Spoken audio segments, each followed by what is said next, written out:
everybody. As you can tell right now, I'm not in my usual set. And that's because I'm in the middle of a big move and I won't be fully settled in until August. But I still wanted to get a video out to you guys, despite everything. This is actually my second night attempting to film all of this, because the first night I recorded the entire review only to find out that my mic actually was broken.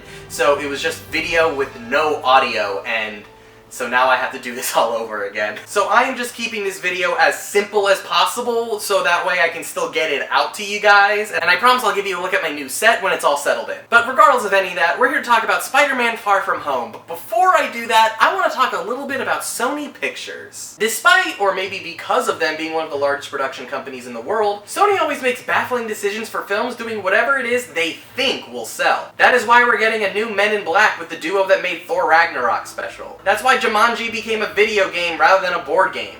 That's why they are rebooting Ghostbusters next year. And that is why we got the Emoji Movie. Sony views all of their films as a way to load them up with ads, and Spider-Man is the poster child for that. A lot of Sony films have a scene or take place in New York because it's super easy to load the place up with ads, especially in a location like Times Square. And all of this is evident in how they handle the Spider-Man series.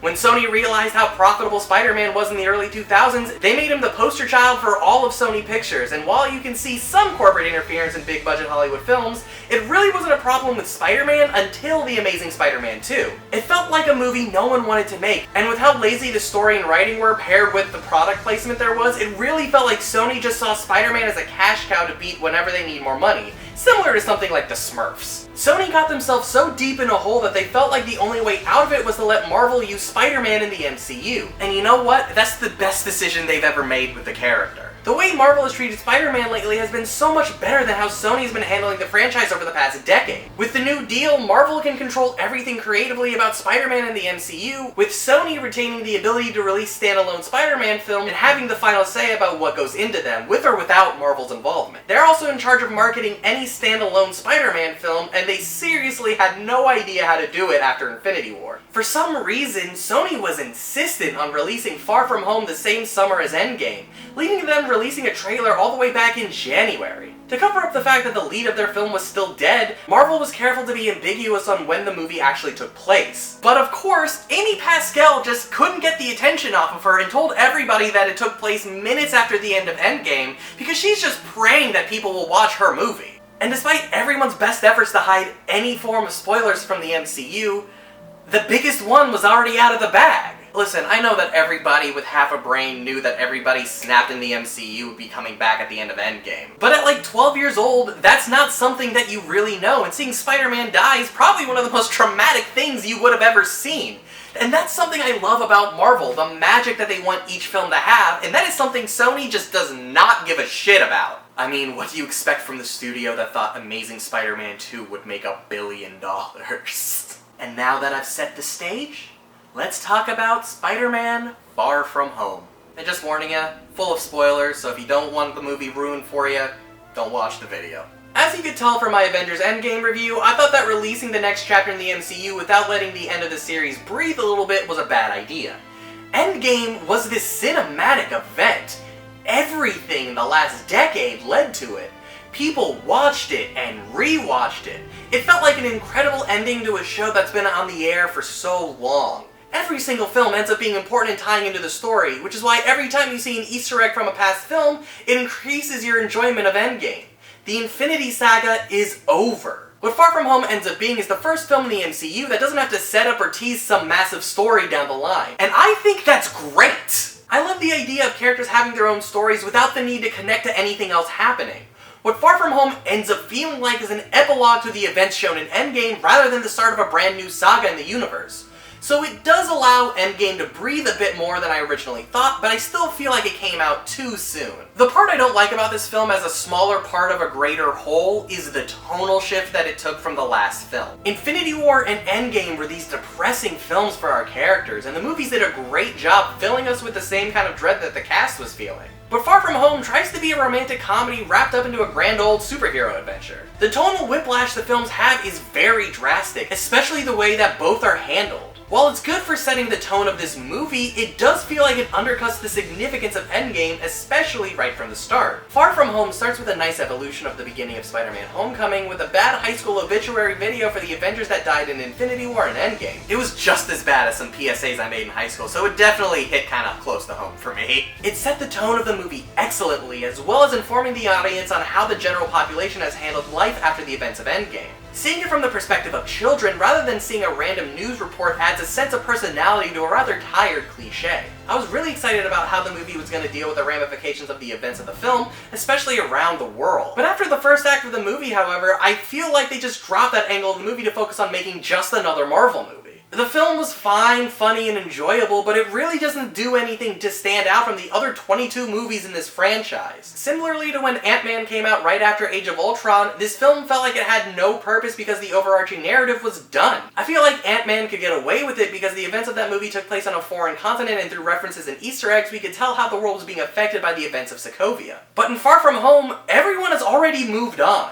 Minus some exposition in the beginning, the world at large is mostly settled, and that just cements this film as just another one. I feel like the movie would have benefited from just being another film in the release schedule rather than coming out so soon after Endgame, because the story in film is honestly really fun. While I wasn't really a big fan of these characters in Homecoming, I really do feel like Far From Home does their best to sort of evolve them into being likable characters.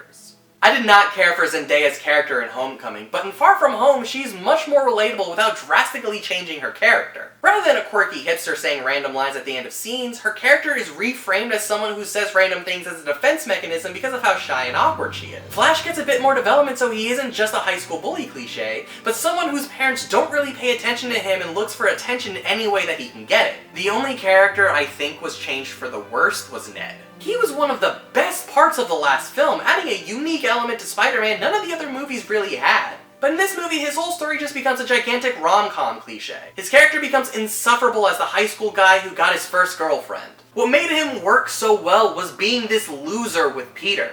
Peter had this guy who understood him and was always by his side, whether he was falling for some girl or needed help as Spider-Man. Instead, the whole movie he becomes the annoying friend character that is in a relationship the entire movie. It doesn't try to play him as anything else or do anything with a cliche, it plays it straight the entire movie and never has a good payoff. I've been seeing this praised as one of the best parts of this movie, but I could not stand the high school aspect of this film except for the parts with Peter and MJ. It doesn't do anything original or cool with the idea, it just plays it as a normal high school movie, and that is a bit boring. Like, JB Smoove and Martin Starr are fun characters in their own right, but the amount of screen time given to them was baffling. How stupid they are stopped being funny halfway through the film and it just got annoying. The teachers' roles in Homecoming were fine because they had such a small role in comparison to the rest of the movie, but because they're chaperones on this school trip, they are forced to be one of the main ways the plot can move forward. But despite that, the superhero portion of this movie was extremely fun. I love that we're seeing this version of Spider-Man exploring so many new locales.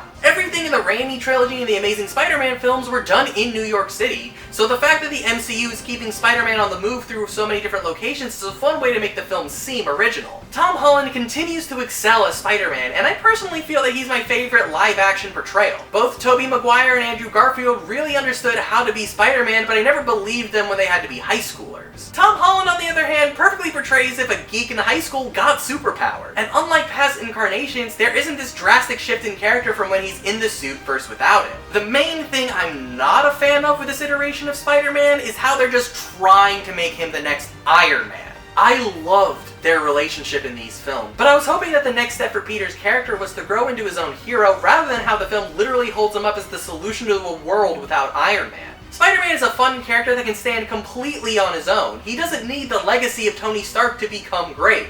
I enjoy the fact that Tony's death is essentially the MCU's version of Uncle Ben dying.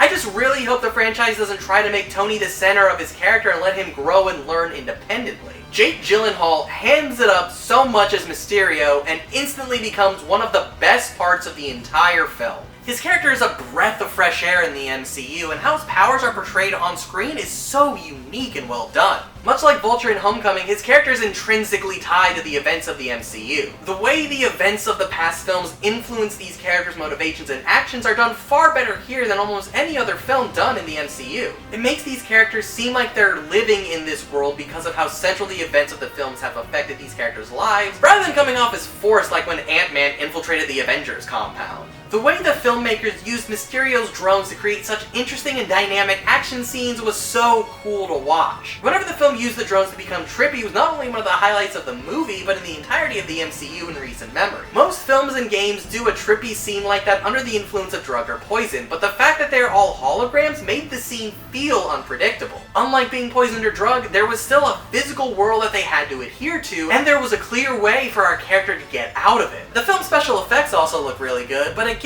coming off the heels of Endgame kind of hurt it in that department. This movie has literally less than half the budget Endgame has, so naturally it doesn't look nearly as good. When stuff starts getting very CGI heavy, it does come off as a bit fake when you compare it to the last film, but also because of the fact they're holograms, I guess it kind of works. I feel like the issue of special effects looking a bit cheap wouldn't have been nearly as much of a problem if the film came out a little later, because some of the most detailed CGI work ever put to screen came out so soon before this, and every beautiful pore on Thanos' face is still in our minds. Again, they don't look bad, but your mind is just gonna keep comparing it to Endgame. I know I don't usually talk about the post-credit scenes in these films, but I kinda want to give my editor more work to do.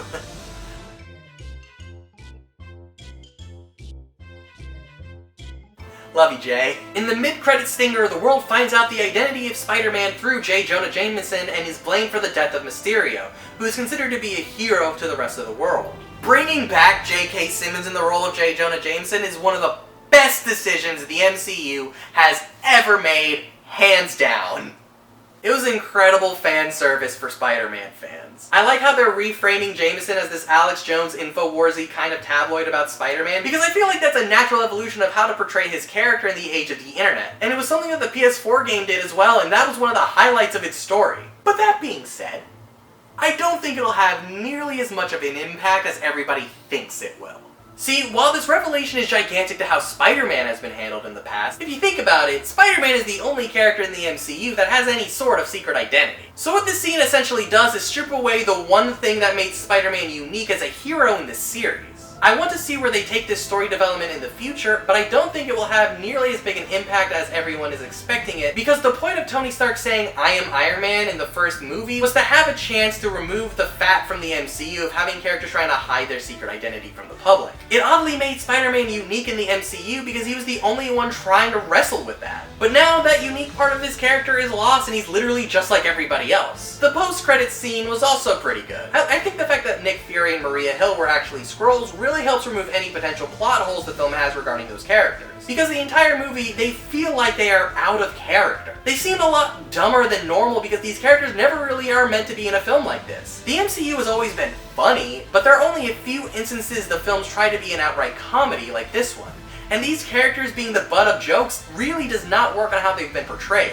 So making them the goofball Skrulls from Captain Marvel works as a way to not damage the serious nature of these characters while still using them in a comedic way. The reveal of where Fury was the entire movie is a great way to tease the next step of the MCU. But I feel like this reveal would have worked better as a post-credit scene in Endgame. This movie is a personal story for a single character in the MCU, not the jumping off point for the rest of the franchise the way the Avengers movies tend to be. Regardless of that, Spider-Man Far From Home manages to be a lot of fun the way Spider-Man should be. The movie balances being a relatable high school coming-of-age comedy with this bombastic superhero spectacle action film. It combines the goofiness of the Raimi trilogy with the series' dark nature of the Amazing Spider-Man films to truly create something of its own identity. This is a fun movie for everyone, whether you're a fan of Spider-Man in the MCU or not, and I highly recommend giving it a watch. And I want to thank my editor Jay for putting this whole thing together while I'm in the middle of moving and dealing with my own personal headache as I'm trying to figure out my entire life and my equipment breaking. So if you want to see Jay's work doing a D&D podcast, then I highly recommend subscribing to his channel by clicking the link over there. And if you like my commentary, then I highly recommend subscribing so you can be informed whenever I post a new video. And if you want to see my opinions on other comic book movies, then please click that playlist over there. Thank you guys for watching and dealing with this disjointed mess, and I'll see you next time.